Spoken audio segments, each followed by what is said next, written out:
Liebe Grüße aus Straßburg. Wir sind hier für ein paar Tage gewesen und Straßburg ist eine wunderschöne Stadt mit einer sehr langen Geschichte von 3300 Jahren. Es ist die inoffizielle europäische Hauptstadt mit dem Europäischen Parlament hier. Straßburg liegt sehr zentral und es war möglich, uns mit einer Reihe von Leuten hier zu treffen aus ganz Europa, ohne in Quarantäne zu müssen bei der Ein- oder nach der Ausreise.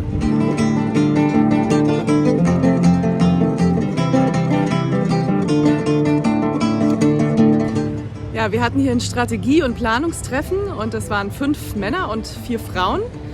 Und über die Tage haben wir einige Themen besprochen und einige der Themen durchaus kontrovers diskutiert. Gerade beim Mittagessen haben wir uns darüber unterhalten, wie das Treffen wohl gewesen wäre, wenn sich nur die Männer getroffen hätten und welche Entscheidung wir da getroffen hätten und wie die Entscheidungen vielleicht anders ausgesehen hätten, wenn sich nur die Frauen getroffen hätten, um diese Dinge gemeinsam zu diskutieren.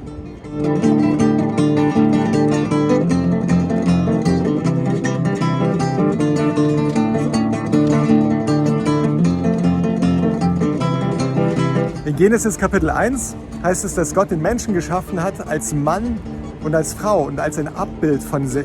Das heißt, dass sich Wesenszüge von Gott in Männern finden und in Frauen finden und an vielen Bereichen überschneiden sich diese Wesenszüge von Mann und Frau. Aber in den Extremen finden sich bei den Männern bestimmte Eigenschaften mehr als bei den Frauen in den anderen Extremen. So ist zum Beispiel die Eigenschaft von Durchsetzungsfähigkeit häufiger bei Männern zu finden. Deshalb finden sich Männer häufiger in Berufen, wo besonders viel Durchsetzungsfähigkeit nötig ist. Das heißt nicht, dass es keine durchsetzungsfähigen Frauen gibt, aber diese Eigenschaft findet sich statistisch gesehen häufiger bei Männern.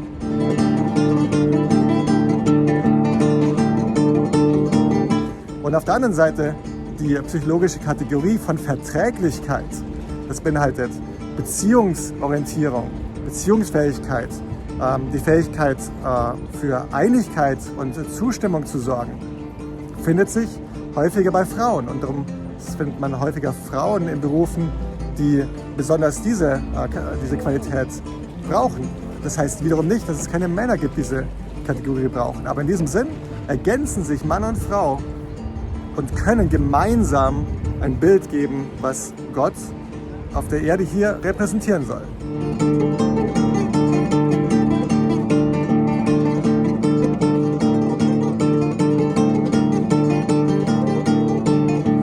In Genesis Kapitel 2 befindet sich die Aussage, dass die Frau geschaffen ist als eine Gehilfin für den Mann. Und geschichtlich ist das immer wieder mal so benutzt worden, diese Aussage, dass manchmal Frauen sich gefühlt haben, sozusagen als ein Bürger auf der Erde zweiter Kategorie, zweiter Klasse, als nur die Gehilfin. Das ist mitnichten so gemeint.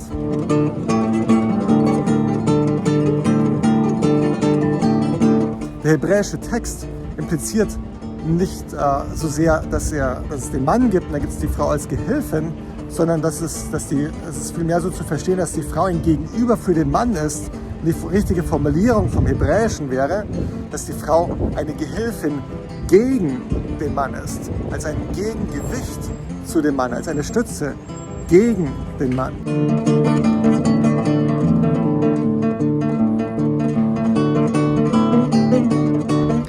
Ja, und wie ihr seht hier im Hintergrund, ganz viele Fachwerkhäuser und wir waren sehr fasziniert, hier so ein bisschen durch die Stadt zu laufen und zu sehen, wie viele wunderschöne Fachwerkhäuser es hier gibt. Und es ist einfach auch beeindruckend, wie die gebaut sind und diese Balkenkonstruktion von außen noch so ein bisschen erkennen zu können, wie wirklich ein Balken den anderen stützt und dadurch dieses Haus so stabil ist und so viele Jahrhunderte auch überlebt hat, diese Architektur.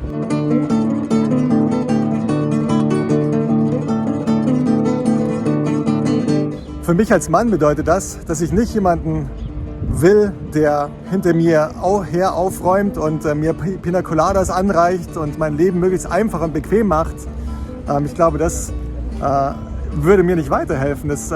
Vielmehr ist meine Beobachtung, dass Männer und Frauen, die in diesen Extremen sich bewegen in ihrer Beziehung, häufig sehr unzufrieden sind.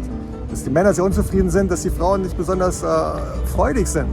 Insofern ist das meiner Meinung nach nicht das Konzept, das wir beide anstreben wollen.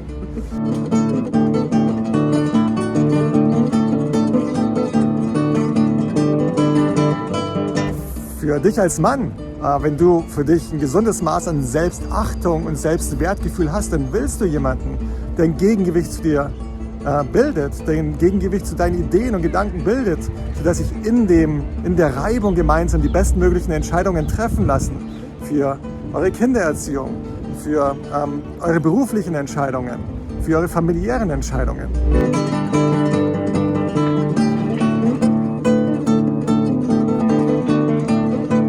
So beobachte dich doch mal, ob wir beim nächsten Konflikt nicht vielleicht dadurch, dass ihr einander ein Gegengewicht bildet, zu einem besseren Ergebnis kommt, als wenn du dich vielleicht alleine mit deiner Meinung durchsetzt und darauf beharren willst. Und achte mal drauf, vielleicht kommt ihr dadurch wirklich zu einem viel besseren Ergebnis, wenn ihr zusammenarbeitet und euch ergänzt.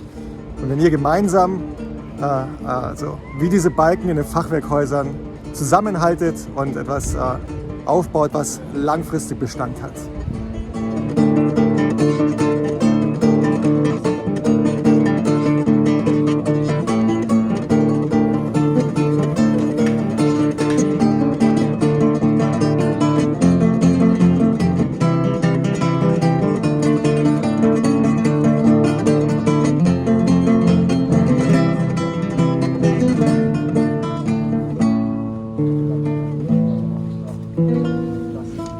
Merci beaucoup.